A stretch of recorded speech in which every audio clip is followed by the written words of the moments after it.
Delhi high court ने एक अहम फैसले में कहा है कि निजी स्कूलों में दाखिले के लिए तीसरे बच्चे को कोई लाभ नहीं दिया जा सकता।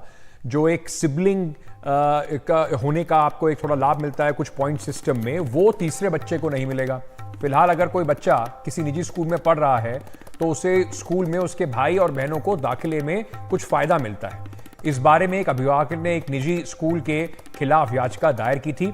शिक्षा के अधिकार के नियम के हिसाब से एक भाई या बहन को पहले से स्कूल में पढ़ने पर दाखिले में 20 अतिरिक्त नंबर मिलते थे, लेकिन दिल्ली हाईकोर्ट ने जस्टिस सी हरिशंकर की बेंच ने कहा है कि यह नियम तीसरे बच्चे पर लागू नहीं होगा। यह एक बहुत ही अहम फैसला है। कई बार आप बात सुनते हैं, जनसंख्या नियंत्रण की जो बात होती है उसको देखते हुए भी बात बार बार होती है कि इंसेंटिव दिए जाएं अगर कोई 2 बच्चे जिसके पास हैं, और कुछ डिसइंसेंटिव रखे जाएं अगर कोई 2 से ज्यादा बच्चे उनके हो रहे हैं। तो इस पर बात करने के लिए जो हमारे साथ अशोक अग्रवाल साहब जुड़ रहे हैं, राष्ट्रीय अध्यक्ष हैं AIPA के। हमारे साथ ओनिका मल्होत्रा निदेशक हैं कालकाजी पब्लिक स्कूल की, वो भी जुड़ेंगे थोड़ी देर में। लेकिन अशोक जी, सबसे पहले मैं आपसे पूछना चाहूंगा सर, इसको क्या डिसइंसेंटिव के तौर पर देखा जाए, पॉपुलेशन कंट्रोल के तौर पर देखा जाए, किस तरीके से आप इस पूरे फैसले को देखते हैं? नहीं, देखिए, इस तरीके का जो भी क्राइटेरिया है ना, वो टोटली आर्बिट्रेरी है। मतलब आप एक बच्चे को बेनिफिट देंगे सिबलिंग का, अगर दूसरा बच्चा मांगेगा सिबलिंग का बेनिफिट तो आप नहीं देंगे। ये कहाँ से आप ले आए हैं? तो ये आर्बिट्रेरी है, कहीं से कोई सपोर्ट नहीं है इसको लॉ की। दूसरी बात ये है कि जो राइट टू एजुकेशन एक्ट है उसकी जो स्पिरिट है उसके खिलाफ जाता है ये, क्योंकि राइट टू एजुकेशन एक्ट कहता है कि सारे बच्चों को आप एप्लीकेशन ले लीजिए और लॉटरी से निकाल दीजिए। उसमें कोई इस तरीके का है ही नहीं। ये जो है ये स्क्रीनिंग प्रोसीजर है एक्चुअली में, जो प्रोहिबिटेड है अंडर लॉ। सिर्फ और राइट टू एजुकेशन एक्ट के अंदर सिर्फ प्रोहिबिटेड ही नहीं है, वो ऑफेंस मान के उस पर जुर्माना भी है। लेकिन अनफॉर्चुनेटली क्या है कि जो राइट टू एजुकेशन एक्ट है वो क्लास 1 to 8 लगता है, और ये जो एडमिशन है वो क्लास 1 से नीचे की है।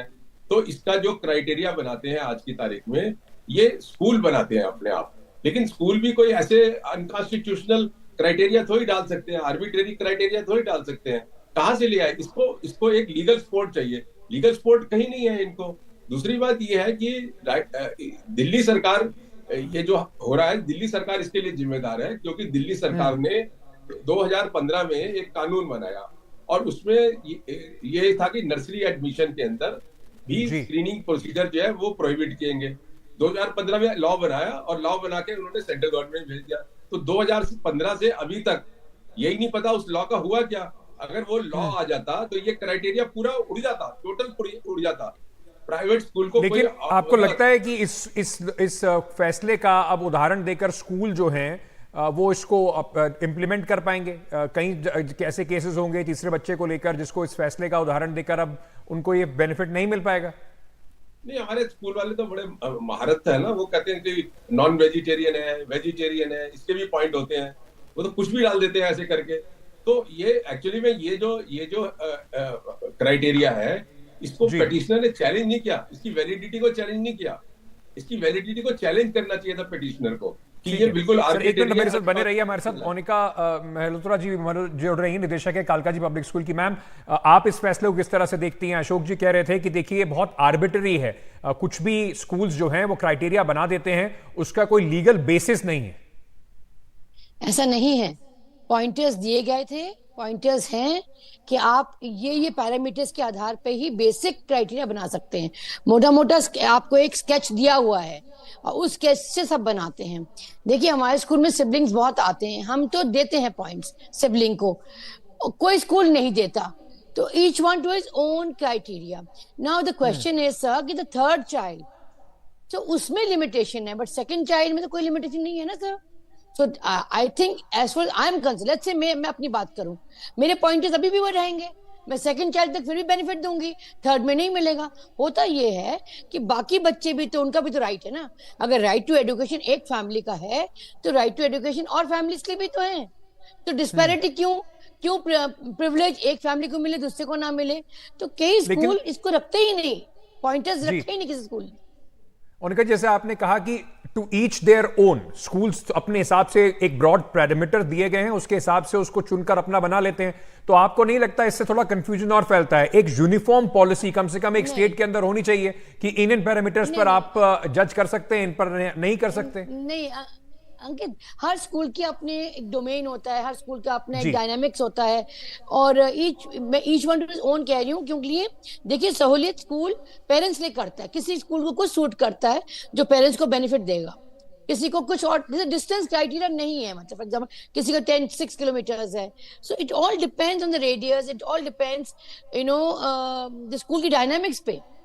जैसे मुझे पता है कि मेरे सिबलिंग्स का बहुत डिमांड आती है, they want to come in the same school, so और किसी स्कूलों को लगता है कि नहीं, अब से पहले क्या आप तीसरे अगर कोई सिबलिंग होता था उसको आप कोई डिसएडवांटेज होती थी, या उनको भी वही क्राइटेरिया मिलता था, या वही एडवांटेज मिलती थी जो सेकंड सिबलिंग को मिल रही है आपके स्कूल में? एडवांटेज मिलता था, 20 मार्क्स, कोई 10 पॉइंटर्स देते थे।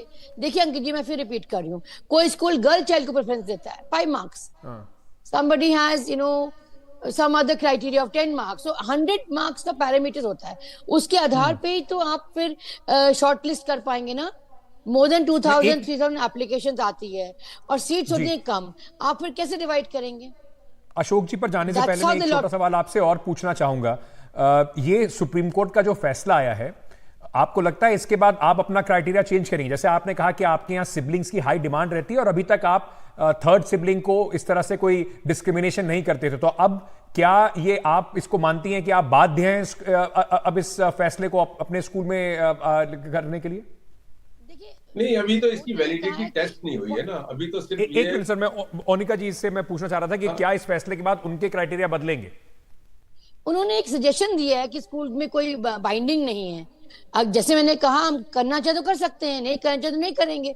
मैंने हमेशा सिबलिंग को प्रेफरेंस दी है, बट सेकंड चाइल्ड तक, थर्ड अब होता ही कहाँ है और कहाँ ही इतनी डिमांड है, लेकिन फिर भी सेकंड चाइल्ड तक तो मैं पॉइंटर्स में रखती हूँ। थर्ड चाइल्ड में अब I will ensure, I will feel, I think I will abide by what the orders are. Ashok Agarwal ji, जो अनिका जी कह रही थी वो बात भी सही है कि देखिए एक ही परिवार पे राइट टू एजुकेशन का जो हम आर्गुमेंट दे रहे हैं वो कैसे इसको माना जाएगा, क्योंकि राइट टू एजुकेशन तो और लोगों का भी है। अगर एक ही परिवार के बच्चों को इस तरह की क्राइटेरिया में मदद मिलती रहेगी तो बाकी बच्चों को राइट टू एजुकेशन का क्या होगा सर? नहीं, देखिए ये जो बात है ना कि दूसरा बच्चा या तीसरा बच्चा या चौथा बच्चा, एक तो ये बच्चों के अंदर आप डिस्क्रिमिनेशन नहीं कर सकते, नंबर एक। दूसरा ये कि ये जो राइट है, राइट टू एडमिशन जो है बच्चे का, वो फंडामेंटल राइट है। उसमें आप जो ये जो क्राइटेरिया है जो उसके एक्चुअली राइट को लेता है ना, ये तभी हो सकता है जब लॉ से सपोर्टेड हो। जब तक कोई वैलिड लॉ नहीं हो, आप मेरा राइट कैसे ले सकते हैं? चाहे मेरा दूसरा बच्चा है, चाहे तीसरा बच्चा है, चाहे चौथा बच्चा है, आप नहीं ले सकते। ये बिल्कुल आर्बिट्रेरी है। और इसमें सबसे बड़ी प्रॉब्लम तो ये है कि हमारी दिल्ली सरकार जो है वो बच्चों के राइट्स को प्रोटेक्ट करने में फेल हो गई है। अगर वो लॉ को लेजिस्लेट कि आपका राइट उसी स्कूल में है। मोनिका जी आपकी बात से सहमत नहीं है। मोनिका जी, क्या आपको क्या असहमति है अशोक जी की बात से? देखिए अशोक जी कह रहे हैं राइट टू एजुकेशन, वहां तक जस्टिफाइड है, लेकिन राइट टू एजुकेशन उसी स्कूल के लिए क्यों? कहीं भी पढ़ ले बच्चा, मैंडेटरी है क्या उस स्कूल में पढ़ना? ये कहां से होगा कि उसी स्कूल में मेरा राइट है? क्यों? फिर आपने सीट लिमिटेड है, कितनों को अकोमोडेट करेंगे आप? बहुत से पैरामीटर्स इफेक्टेड है ना सर। देखिए आपको सीट डिक्लेयर करनी पड़ती है, एजुकेशन डिपार्टमेंट में आपको सीट डिक्लेयर करनी पड़ती है, उस सीट का आधार क्या आपने बनाया वो बताना पड़ता है। तो या तो हाथ खोल दीजिए, ले लीजिए जितने मर्जी बच्चे ले लीजिए, अब फिर आप कहेंगे आपने इसको चूज कर लिया, इसको चूज नहीं किया। फेयरनेस नहीं रहती, फेयरनेस मार्क्स से ही आती है, पॉइंटर्स से ही आएगी, और 100 मार्क्स का पैरामीटर बन जाता है। अशोक जी, थोड़ा क्या क्लैरिफिकेशन चाहिए दिल्ली सरकार से? जो एजुकेशन डिपार्टमेंट है उसको आके थोड़ा सा क्लैरिटी करनी चाहिए इस पूरे मामले के ऊपर। हाँ, उनको ऑब्जेक्शन लगाना चाहिए इसके ऊपर कि इस तरीके का आप नहीं कर सकते बच्चों को लेकर कि दूसरा तीसरा बच्चा जो है आप नहीं लेंगे। सिबलिंग के पॉइंट है, सिबलिंग का मतलब ये नहीं है कि आप दूसरे पे या तीसरे पे बैन लगा दें। This is amounts to banning. Banning है जो इनवैलिड है, जो वैलिड लॉ के बगैर आप कर नहीं सकते। और दूसरा ये कि दिल्ली सरकार ने जो 2015 में कानून अपना पास किया था असेंबली से, उसको इम्प्लीमेंट करने चाहिए। तो ये सारा क्राइटेरिया उड़ जाएगा। एक्चुअली ये क्राइटेरिया आर्बिट्रेरी है क्योंकि ये स्क्रीनिंग प्रोसीजर होता है। एडमिशन कैसे करेंगे?